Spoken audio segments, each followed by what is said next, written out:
She caught glimpses of the burning car on the road as she and Frankie ran through the woods. No sign of the bastards who had driven it. "Mom!" Frankie's breath was coming in gasps. Why? Why had her life been turned upside down?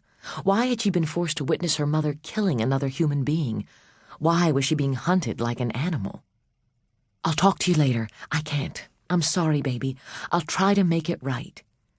They had reached the curve of the road that couldn't be seen from the farm. Grace glanced both ways. No one. "Come on. We can travel quicker on the road. We have to move fast," and headlights were suddenly bearing down on them.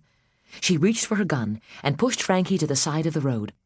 Grace followed her, fell flat, and lifted the gun, trying to see past the glare of lights to get a good shot. The car was stopping. "It's okay, Grace." She froze. She couldn't see the driver, but God help her, she knew that voice. Kilmer. "Get in. I'll make sure you're safe now." She closed her eyes. Get over the shock. She'd always known it would happen. "The hell you will." She opened her eyes to see him kneeling beside her. The headlights were behind him, and she couldn't make out anything but an outline. She didn't need to see him.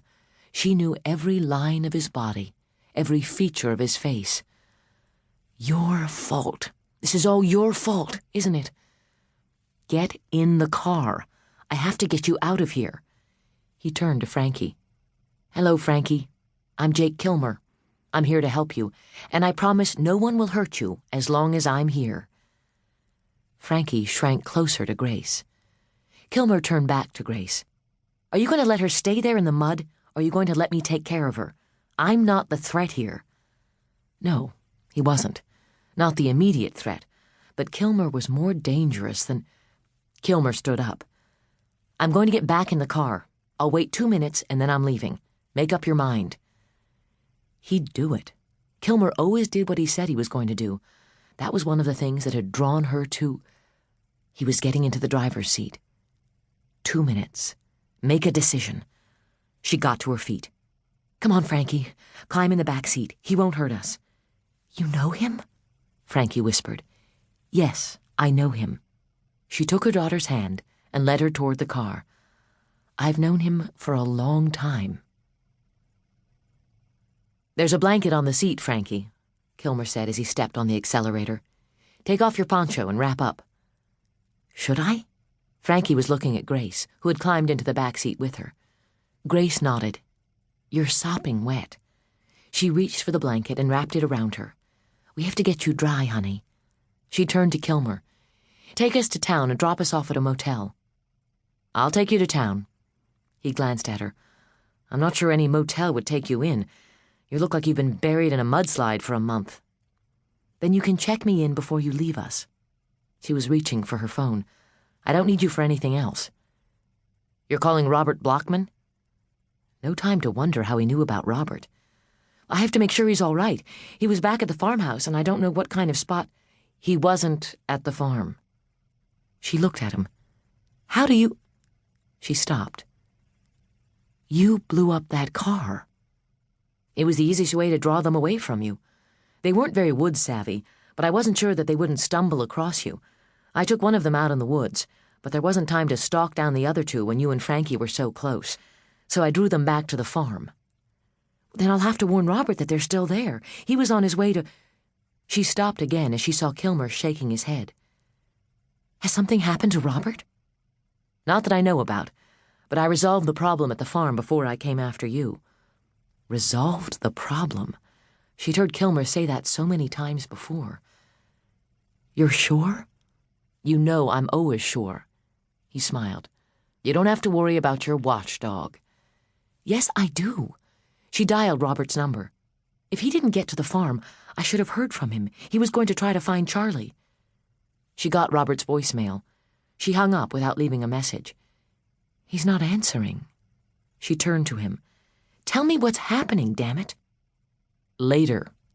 He glanced at Frankie, who was bent over drying her hair. "I think she's had enough for one night. You don't want to worry her any more than she is already." Frankie's head lifted, and she glared at Kilmer. "That's pretty stupid. How can I help worrying about Charlie? And Mom's worried, too. Kilmer blinked. Sorry if I treated you disrespectfully. I obviously didn't realize who I was dealing with. He paused. I'm concerned about your friend Charlie, too. I know you're probably scared and confused, and I believe I'll let your mother discuss the matter with you. It's difficult to give anyone a clear picture unless they have a background in the problem. He glanced at Grace. Does she? No. I didn't think so. He gazed gravely at Frankie. I'm sure your mother will rectify that omission as soon as she can, and you'll trust her and know that it's the truth. Okay? He was talking to Frankie as if she was an adult, Grace thought. It was the right way to handle her.